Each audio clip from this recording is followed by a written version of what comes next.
What's going on Instagram? Good morning. This is Sergeant Francisco with the California National Guard. My office here is in San Mateo. So today I'm going to share three things that I wish I told my applicants. All right, if I have a replay and redo, during my appointments, I would tell them this. All right, the very first one, my regret is I wish I told them it's going to be hard. Yes. So as a recruiter, sometimes we default on telling applicants it's easy. Sometimes we tell them all the things that we think they need to hear to join, but actually that's just the thing that makes them go away in your office and not committing to join. So I wish I told them it was gonna be hard, and also it's gonna be worth it. All right? Because if it was easy, it wouldn't be special, They have no motivation to join. They have no reason to commit to join because why? It's easy and everybody can do it. But that's not the truth. All right? It's hard. A lot of people get disqualified to join the military, the National Guard. We have so many screenings. You have to pass MAPS, that's physical. You have to pass ASVAB, IQ test. You have to pass law violation, fingerprint, and all the filter that comes in enlistment. So after all those filter, we are ending up with a small pool of population here in the US. Really small, that we only about 1% to 2% of the population that's currently serving. So it's not easy, okay? If you can join, if you're qualified, you have no violation, law violation, you have no let's say physical impairment, physical disabilities that would hinder you from joining the National Guard, and you can pass ASVAB, you should take advantage of that. Not a lot of people do that. So actually, I see more people calling me that's disqualified than people that I'm calling qualified, has nothing to do. They don't want nothing to do with the National Guard. Why? A lot of different reasons. I can tell you what. But one thing is they didn't know what we do, right? So that's the one thing. I wish I should have told them the truth. It's hard, but it's worth it. Because not everybody can do it. So the second thing is, let me check it. The second thing is, it is what you make it. I'm looking at my notes. It's what you make it, guys. There's no sure thing. There's no guarantee when you join, right? Except the benefits, because that one is guaranteed for you. But it's not guaranteed that you're gonna like it or even, stay 20 years. There's no guarantee. A lot of people comes in, serve their time, 3 years, 6 years, get their degree, their college degree for free, by the way, and then they get out.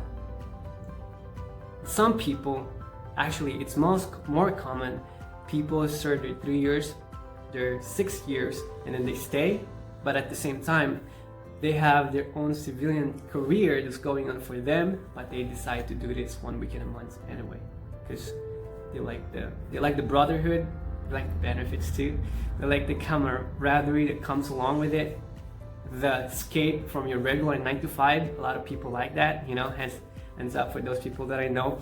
I know friends that's a captain or lieutenant in PD, local PDs, and they do National Guard on the side, 2 days out of a month.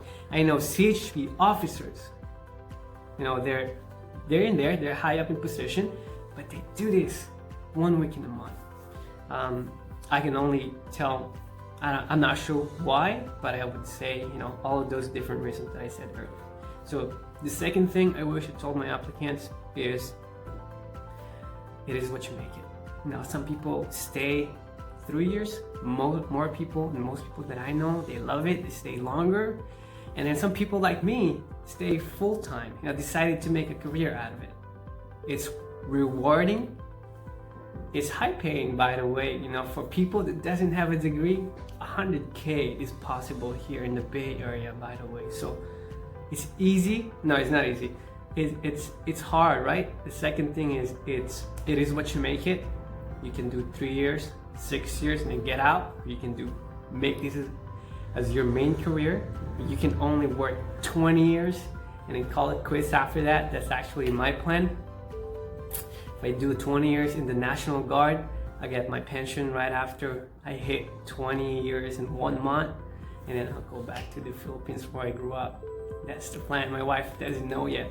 So first, it's hard.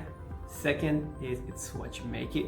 The third thing is challenge yourself. Whether you join the National Guard or not, challenge yourself and bear the heaviest responsibility that you can. Because that's where you find deep meaning in the things you're doing. You know, I used to work at Walmart. You know, it's hard too working at Walmart. It's hard too working in the National Guard as a soldier. So you have to pick your heart. But I realized I could do more than that. I could do a lot, you know, I could do bigger things and a lot more meaningful things than handling bags in the groceries or stocking shelf in Island Pacific. That was my first job. So bear the heaviest responsibility you can. Challenge yourself. You know, if you fail, fine, at least you tried. But not a lot of people doesn't actualize their full potential because they're afraid to fail at the first place. A lot of people say no when they come here. They said they have fear of failure. They're afraid they're not going to pass basic training, which in itself, you know, is called basic training because you go there with no ability to pass anything, but they train you first. You know, it's really hard to fail if you're going through the motion of the training. It's just, you know, it's not, I would say, ridiculously easy. Now I'm contemplating myself. It's not easy, it's hard, but if you go through the motion, 90% of this is just showing up and going through the motion, keeping your head down, not being stupid. You're gonna pass boot camp. You can do it, all right?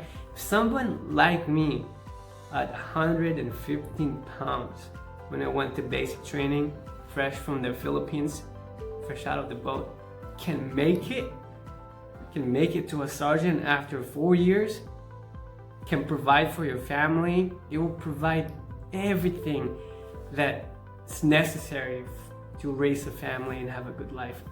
National Guard can do that. So bear the highest responsibility you can, but not to the point that it overwhelms you. You know, what's the best way to eat an elephant? One at a time, right? So if you have a big problem, you're looking at it so big, so high, you're intimidated, then lower the damn problem. All right? Make things easier for you by breaking it down to small problems. And that's how you succeed, you know, not only in the military life, also in civilian. All right? So those are the 3 things I wish I told my recruits. It's going to be hard, but it's worth it. And nothing that you cannot do. Second thing, it is what you make it. You can retire for 20 years, make this as your living career, and call it quits after. Or you could do it 3 years, get your college degree paid for free, wear the uniform 2 days out of a month, and then call it quits after your first enlistment. People do that, not a lot by the way. Some of them stayed longer than 3 years.